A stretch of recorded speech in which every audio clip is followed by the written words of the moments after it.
দেখতে দেখতে ২০০ পর্বের গণ্ডি পেরিয়ে গেল জি বাংলার জনপ্রিয় ধারাবাহিক কোণে দেখা আলো। লাজু অনুভবের সম্পর্কে টানাপোড়েন, মান অভিমান আর আবেগঘন মুহূর্তে ভরপুর এই গল্প শুরু থেকেই দর্শকদের মন জয় করে এসেছে। আর এই বিশেষ মাইলফলক উদযাপনে আনন্দে মেতে উঠল গোটাটি।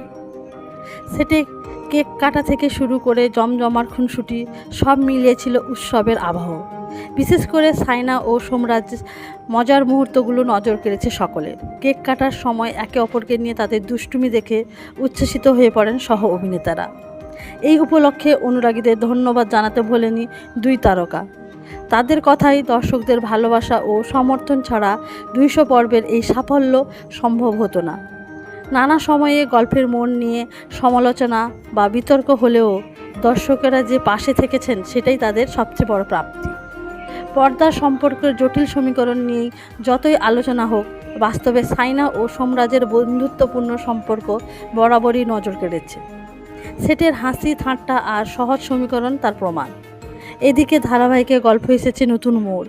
সাম্প্রতিক ঘটনা প্রবাহে লাজু ও অনুভবের সম্পর্ক কোন দিকে এগোবে তা জানাই অপেক্ষায় দর্শকেরা। তবে আপাতত ২০০ পর্ব পূর্তির আনন্দে ভাসছে কোণে দেখা আলোর পুরো পরিবার।